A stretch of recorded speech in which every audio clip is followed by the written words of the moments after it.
Hello and welcome to another episode of Plant Talk. I'm Robin Harford and you can find more episodes at eatweeds.co.uk. It's the coronavirus, which I'm not going to say anything about because we've had enough of that shoved into our heads. I do have a resources page with some information if you'd like to possibly use certain herbs to keep yourself calm, keep yourself steady, bolster your immunity.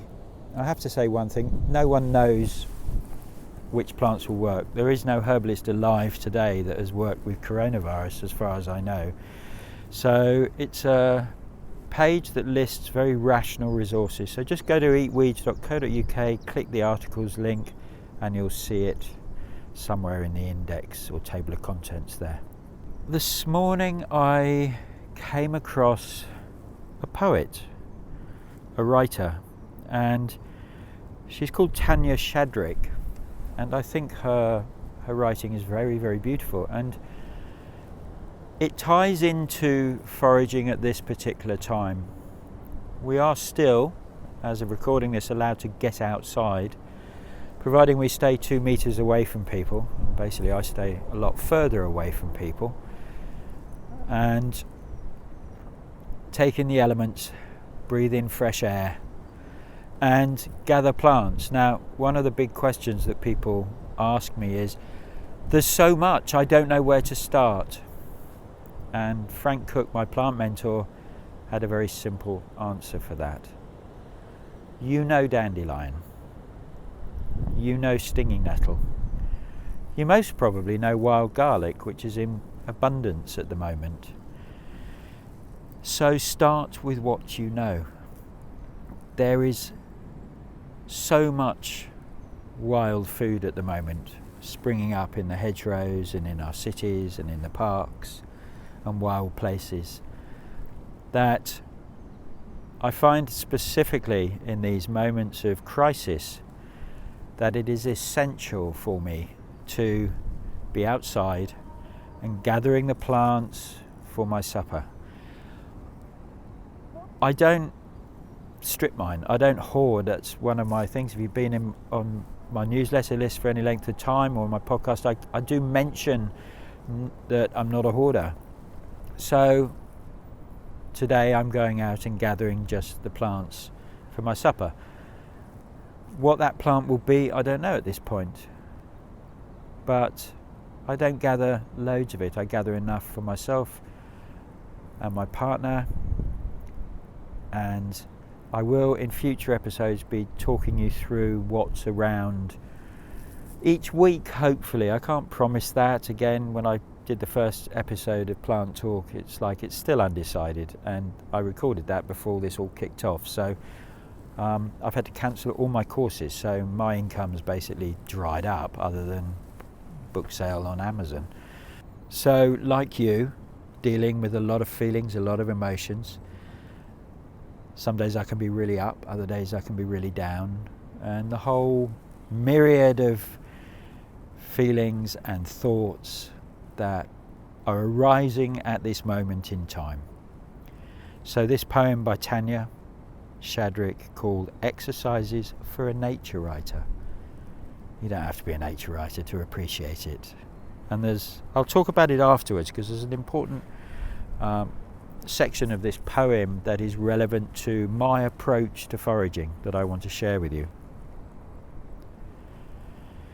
Rise like a farmer at 5 and sit in kitchen silence, shepherd thoughts.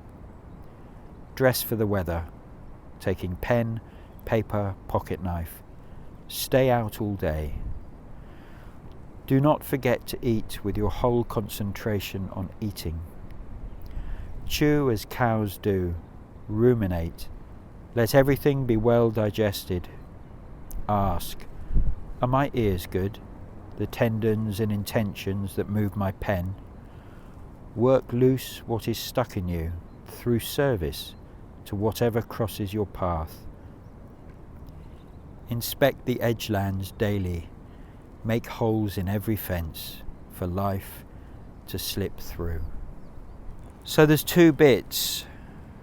The section where she says, chew as cows do, ruminate, let everything be well digested. You may or may not know this, but I teach contemplative practice. So I teach wild well-being retreats focused around the practice of gathering together and gathering plants.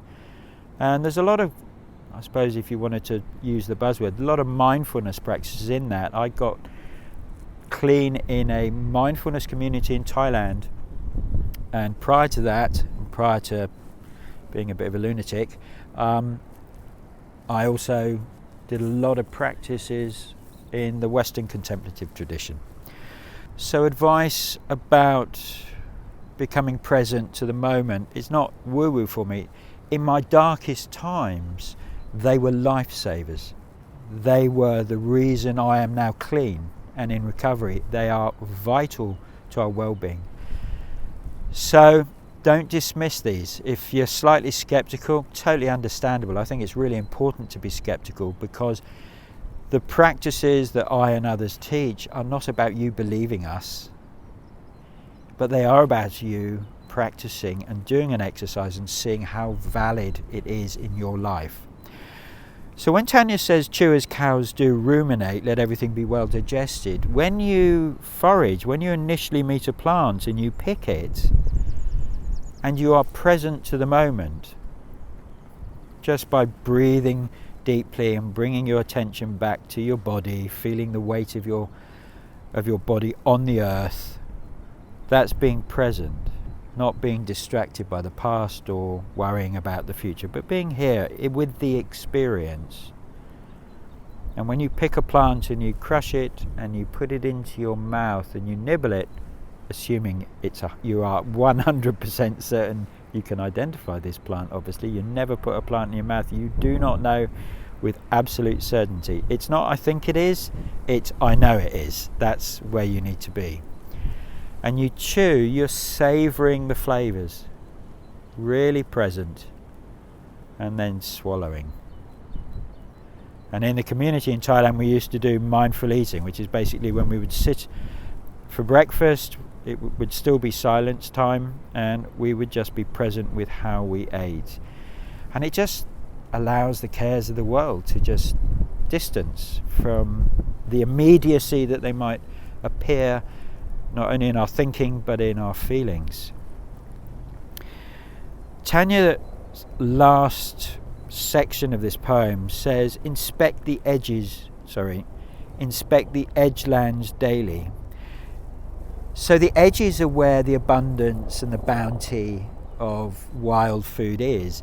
If you've got a field and you've got a wood, it's the edges where you will tend to find the gluts. So edges are quite good. The word edges, it pushes us to our edges. We get outside of our comfort zone and go beyond our edges. So think about that. And when you walk out today or tomorrow or in the coming days, pay attention to where the kind of communities of plants are growing the most. And that's where you're going to find the food. If you go into a field and it's just meadow or it's a council park, I mean, I'm walking in Exeter at the moment and I'm on a bit of grassland, and there are a few plants. There's plantain, there's yarrows, there's daisies, but actually my eyes are scanning the edges to see what's there, and as I approach nearer, there is a lot more plants. So edgelands, I love how she uses that word, edgelands. Let's go to the edgelands. So this week, go to your edgelands and see what plants are there. See the diversity. Even if you can't identify them, just start noticing where communities of plants tend to hang out around your little bioregion. So that's it. I wish you well. Stay safe. Do the practices the government's saying, hand wash. You can make that a mindfulness practice. Same as dishwashing, make that a mindfulness practice. And stay calm and steady if you can. And I know that's really hard for some of you. But underneath the show notes where this audio is hosted on my site, I have linked to one of my favourite Buddhist teachers. I don't do teachers actually that much. They've really got to show their mettle and their worth. And there's only one teacher really that I have the utmost respect for and would bow down to, which is pretty rare for someone like me to even consider doing that. And it's a guy called Thich Nhat Hanh. Now, Thich Nhat Hanh is a Zen Buddhist, and he came through the Vietnam War. And for someone to practice mindfulness, that's what I mean by, these practices, these contemplative practices are not flaky, they're not spooky, they are very, very relevant to the moment and to our situation. That someone like Thich, as I call him, Tay to his followers, came through the Vietnam War with the deepest compassion and forgiveness for the brutality and the horrors that he had experienced being perpetrated on his own people. So he's a wise man. He's very old now, and it's a 20-minute meditation, and it's called Calm Ease. And there's a lot of bells, a lot of silences. So don't think nothing's going on. It is. Just sit still and quiet, and then he'll occasionally give you some guidance.